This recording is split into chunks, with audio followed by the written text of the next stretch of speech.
Ils ont vendu plus de 10 millions d'albums en carrière. Ils connaissent un succès planétaire depuis 1999 avec leur musique punk pop alternative. 5 ans après la parution de Get Your Heart On, le groupe montréalais Simple Plan est de retour avec un 5e album, Taking One for the Team. Taking One for the Team, une référence très sportive qui veut dire se sacrifier pour l'équipe. Pourquoi ce titre-là? On a tous la même vision, on a tous le même désir de continuer et de servir l'intérêt du groupe, comme quand on est en studio, de servir l'intérêt de la chanson. Le groupe passe devant, puis on fait tous des petits sacrifices ici et là peut-être, mais Taking One for the Team, c'est vraiment la symbolique sportive où est-ce que l'équipe gagne en bout de ligne. L'aboutissement de cet album représente un accomplissement pour les musiciens qui ont longtemps cherché la direction à donner au projet. De trouver un peu qui on est en 2016 après 17 ans de carrière, puis après avoir expérimenté avec plein de styles différents, puis avec aussi tout le contexte musical qui change, qui évolue, plein de nouveaux groupes, de nouveaux artistes qui sortent, qui challenge, qui font des nouvelles choses, qui on doit être, puis qui on veut être en tant que groupe. Puis trouver ça a pris du temps. En 1999, les membres du groupe quittaient le monde de l'adolescence.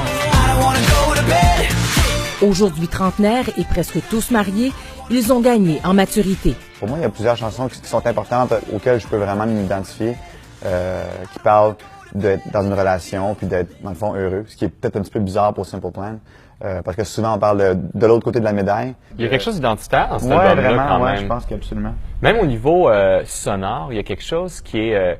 en fait, on a cherché vraiment l'équilibre entre notre passé, notre héritage, puis vers où on veut s'en aller. Et puis cet album-ci, comme Jeff dit, je pense que c'est vraiment un album qui dit, regarde, on fait ce qu'on veut, là, puis on est qui on est, puis on l'assume, puis this is who we are.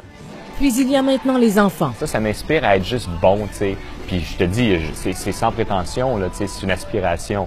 Alors, c'est vraiment ça. Je veux pas les décevoir, je veux pas faire de faux pas. Simple Plan a la réputation d'être près de ses fans.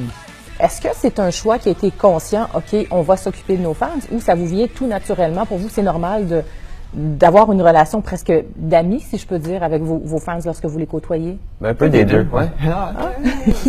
On a des fan clubs qu'on rencontre à chaque spectacle, comme on l'a toujours fait. Fait que c'est un peu comme la marque de commerce du band, puis je dirais que ça vient d'un effort puis de certaines conscientisations qu'on a toujours voulu être le band qui était le plus accessible au monde. Diffusion en continu de la musique, téléchargement illégal, vente d'albums en déclin, consommation rapide, les musiciens constatent que l'industrie est en mutation. Les gens maintenant, non seulement ils mettent une chanson sur iPod puis ils veulent juste écouter une chanson, ça c'est correct, mais pendant qu'ils écoutent celle-là, ils sont en train de choisir la prochaine. C'est comme... Il y a quelque chose qui se perd. Il y a quelque chose qui se perd. C'est sûr que si tu vends 3 millions d'albums, ça aide, là. Mais ça n'a jamais été comme la plus grosse chose pour nous. C'est vraiment nos shows live qui sont un petit peu notre marque de commerce. Puis je dirais que les albums, ça a souvent été traité, en tout cas de notre côté, comme une carte d'affaires. Après les attentats de Paris qui ont fait 90 morts au Bataclan, le groupe a dû reporter un voyage promotionnel en France. J'étais supposé d'aller à ce show-là, moi. Ce soir-là, ben, j'ai pas pu y aller parce qu'on avait un souper de fondation ici. Je suis comme, la vie, elle m'a comme pas voulu là. C'est comme spécial. Cela ne les empêchera pas de monter sur scène en France le 28 février. On va jouer pour des gens qui veulent vivre quelque chose. Puis c'est un peu ça notre manière de lever un drapeau qui dit que on subira pas de terrorisme, on subira pas de pression de gens qui préfèrent avoir recours à la violence.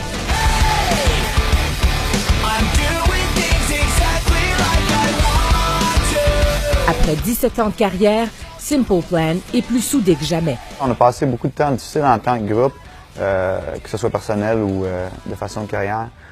Puis je dirais que ces moments-là, vu qu'on les a passés ensemble et puis qu'on s'est supportés, qu'on s'est rapprochés dans ces moments difficiles-là, ça a fait que notre relation est beaucoup plus profonde maintenant et beaucoup plus solide. Tant qu'on va avoir du plaisir à le faire, puis tant qu'il va y avoir des gens qui vont avoir du plaisir à nous écouter puis à venir nous voir en concert, on aimerait ça continuer le plus longtemps possible.